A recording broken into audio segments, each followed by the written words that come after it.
सड़क पर वाहन चलाने के लिए सबसे जरूरी कानूनी शर्त मोटर इंश्योरेंस है। हम कार चलाएं या बाइक, हर साल सबसे बेसिक थर्ड पार्टी इंश्योरेंस करवाना ही पड़ता है। लेकिन बीमा हमें वाहन की चोरी या टूट फूट के खिलाफ भी सुरक्षा प्रदान करता है, जिसे ऑन डैमेज बीमा कहते हैं। लेकिन जैसे हम थर्ड पार्टी से ऑन डैमेज की ओर जाते हैं, बीमा का प्रीमियम अचानक से काफी बढ़ जाता है। उस पर हम जीरो डेप्थ या इंजन प्रोटेक्शन टॉपअप ले लें तो प्रीमियम कई गुना बढ़ जाता है। यहाँ सबसे ज्यादा चौंकाने वाली बात यह है कि नई कार के लिए हम जितना बीमा चुकाते हैं, अगले साल बीमा प्रीमियम घटकर आधा रह जाता है। लेकिन कभी सोचा है कि आपको इतना महंगा प्रीमियम क्यों देना पड़ता है? जवाब जानकर आप उसी तरह से चौंक जाएंगे जिस तरह बीमा नियामक इरडा चौंका है। इसी हफ्ते बीमा अधिकारियों के साथ बैठक में इरडा ने पूछ ही लिया कि बीमा इतना महंगा क्यों है। शायद इरडा को जवाब पता था, इसलिए इरडा ने ऑन डैमेज सेगमेंट में मोटर इंश्योरेंस सर्विस प्रोवाइडर यानी MISP को मिलने वाले जरूरत से ज्यादा कमीशन पर चिंता व्यक्त की। भारतीय बीमा विनियामक और विकास प्राधिकरण यानी इरडा ने डेटा प्रस्तुत किया, जिसमें कि दिखाया गया कि नई निजी कार बीमा पॉलिसियों के लिए बीमाकर्ताओं द्वारा MISP को भुगतान किया गया कमीशन 25% से 57% था। यानी बीमा की 50% लागत तो सिर्फ कमीशन के नाम पर ही खप जाती है। इसका पूरा खामियाजा कार खरीदने वाले ग्राहक को भुगतना पड़ता है। दरअसल मोटर बीमा इंडस्ट्री की असली रीढ़ तो भारत का मोटर वाहन उद्योग है। ये मोटर वाहन उद्योग देश की GDP में 7.1% की हिस्सेदारी निभाता है।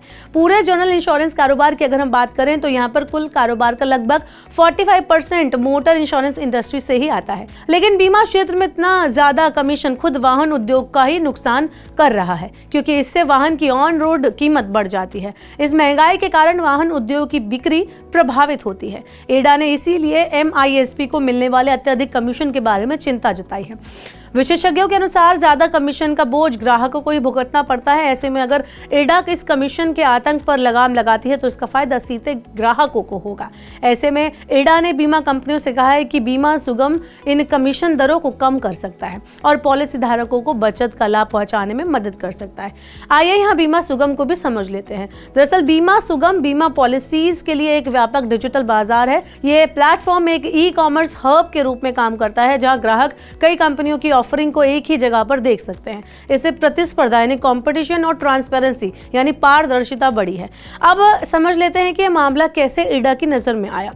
तो कुछ ग्राहकों की ओर से शिकायतें मिली थी कि कार डीलर्स खास बीमा पॉलिसियां खरीदने के लिए ग्राहकों को मजबूर करते हैं। कुछ मामलों में देखने को मिला था कि डीलरों ने तब तक वाहन बेचने से मना कर दिया जब तक कि ग्राहक उनसे जुड़े MISP के माध्यम से बीमा नहीं खरीदते, जबकि कानून में ऐसा कुछ भी नहीं है। कानूनन ऐसा बिल्कुल भी ठीक नहीं है। आप अपने हिसाब से कहीं से भी बीमा खरीद सकते हैं, किसी भी प्रदाता से बीमा खरीद सकते हैं। लेकिन जब एक शहर में इक्का दुक्का ही कार डीलर्स होते हैं, ऐसे में ग्राहकों को इस मोनोपोली के सामने झुकना ही पड़ता है।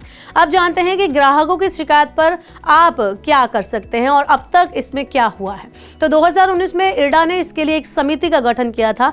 जनवरी 2021 में समिति ने अपनी रिपोर्ट पेश कर दी। इस रिपोर्ट में पाया गया कि MISP ग्राहकों को विभिन्न बीमा कंपनियों का ऑप्शन नहीं देती, जिसके कारण ग्राहकों को मजबूर होकर पॉलिसी खरीदनी पड़ती है।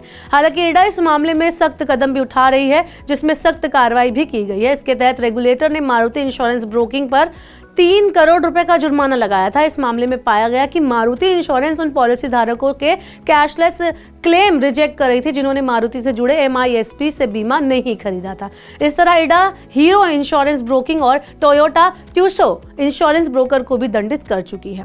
तो आपको क्या लगता है कि इस तरह से जितनी ज्यादा कमीशन है इस मार्केट में, वो आम जनता के लिए कितनी हानिकारक है? और आप इरडा से क्या अपील करना चाहते हैं कि वो इस बारे में और क्या सख्त कदम उठाए?